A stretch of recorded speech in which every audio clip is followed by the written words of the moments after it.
पायल एक खुले मिजाज की जिंदा दिल लड़की होती है जिसे उसके पापा ने फुल्ली सेल्फ इंडिपेंडेंट बनने के लिए सब कुछ सिखाया हुआ होता है।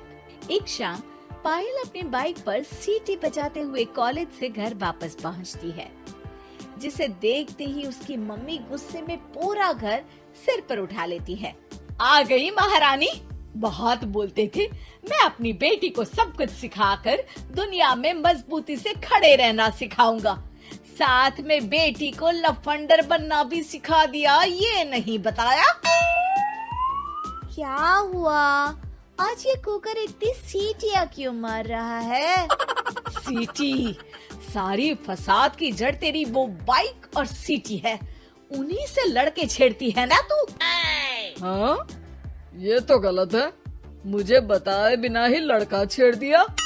हाय तौबा, ये कैसा पति और बेटी मिले हैं मुझे। अरे मम्मी यार, तुम ओवर एक्टिंग बंद करो, और मैंने कोई लड़का नहीं छेड़ा पापा। शिट यार। अच्छा मम्मी, आप पहले मुझे ये बताओ कि आपको ये सब बेकार बातें बताता कौन है? अच्छा, तूने कोई लड़का नहीं छेड़ा? अरे वही शर्मा आंटी, वही बताती रहती है, पर उसकी खबर तो मैं खुद ले लूंगी।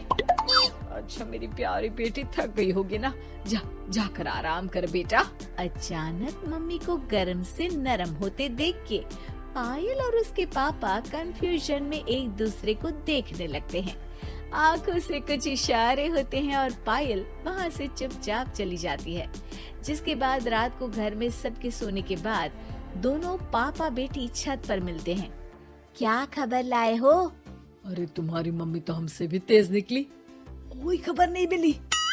क्या यार पापा, पता नहीं अब मेरी मदर इंडिया कौन सा बम फोड़ेंगी। इसी के साथ दोनों अपने कमरे में वापस जाकर सो जाते हैं। अगली सुबह पायल जैसे ही कॉलेज जाने के लिए तैयार होकर कमरे से बाहर निकलती है तो उसकी मम्मी उसे लड़के वालों के सामने ले जाकर खड़ा कर देती है। जी, ये है मेरी बेटी पायल, थोड़ी चंचल है लेकिन बहुत नेक दिल और होशियार है। देखते ही देखते कुछ घंटों में पायल और शुभम का रिश्ता पक्का हो जाता है, जिसके कुछ दिनों बाद पायल शादी कर अपने ससुराल पहुंच जाती है। सोचा था मम्मी कोई बम फोड़ेंगी, पर उन्होंने तो सीधा मुझे उम्र कैद की सजा ही दे दी। बहू, अब उम्र कैद समझो या बम, रहना तो यही है, निभाना यही है, इसलिए छिछोरी हरकतें बंद करनी होगी। ये आप क्या बात कर रही हो? मैंने क्या किया? इतने मासूम ना बनो, मुझे तुम्हारे कारनामों के बारे में सब अच्छे से पता है।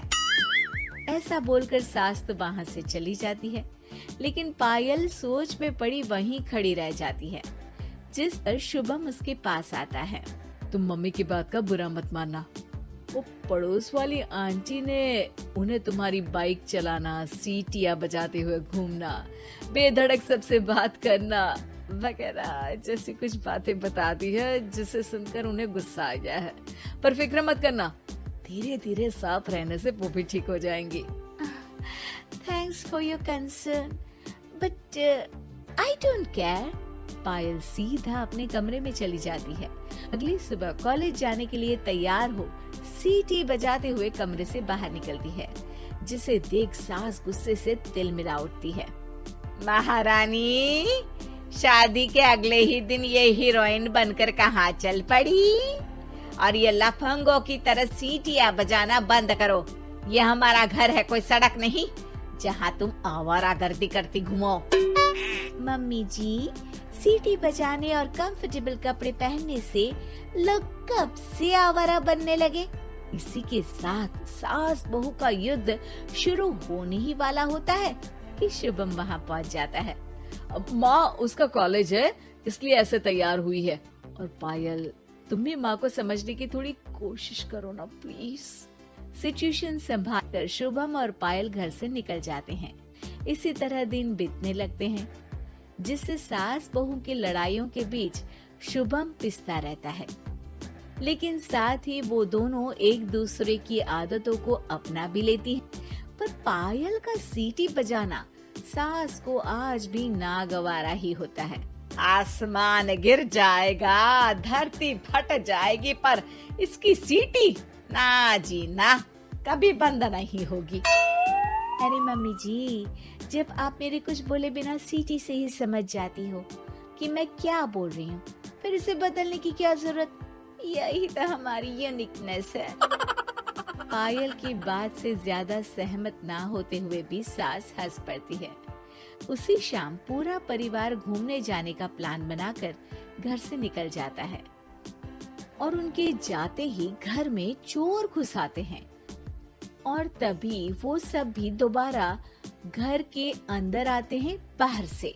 क्या यार पायल, एक शाम भी फोन के बिना नहीं रह सकती थी क्या? घर में ही तो फोन है, कहाँ चला जाता? अब जल्दी अंदर जाकर अपना फोन लाओ, मम्मी और मैं यही बाहर वेट करते हैं। ज्यादा बोल रहे हो, देखो अब और धीरे काम करूंगी। ऐसा बोलकर पायल घर के अंदर जाती है और बहुत देर तक बाहर निकल कर नहीं आती।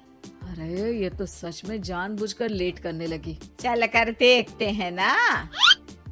दोनों जैसे ही मेन डोर के नजदीक पहुंचते हैं, उन्हें पायल के सीटी बजाने की आवाज सुनाई देती है। हमें लेट करके खुद मजे से बैठी सीटियां बजा रही है। अरे गधे, ये मजा नहीं सजा है, जल्दी से पुलिस को फोन कर। माँ की बातों से कंफ्यूज्ड शुभम उसे देखता ही रहता है। सास खुद ही पुलिस को फोन कर देती है। कुछ देर बाद वो दोनों पुलिस के साथ घर के अंदर जाते हैं तो पायल एक कुर्सी पर बंधी होती है और सास को देखते ही दोबारा सीटी बजाने लगती है। सीटियों की दुकान फिर से शुरू हो गई तू? और क्या इन सबको कह रही है कि चोरा है चोरा है? तुझे कैद किया है, थोड़ा तो तरस खाकर डर हमसे। और प्यार से क्या बोल रहा है इससे? अरे इसके सर पर बंदूक लगा, ठोक दे इसको। अरे चल झूठे, तेरे पास तो हथियार है ही नहीं। सास की बात सुन वहाँ मौजूद सारे इंसान हैरान रह जाते हैं और पुलिस तुरंत उन चोरों को अरेस्ट कर लेती है। आपको कैसे पता कि इनके पास हथियार नहीं है? अरे सीटी नहीं तो बताया।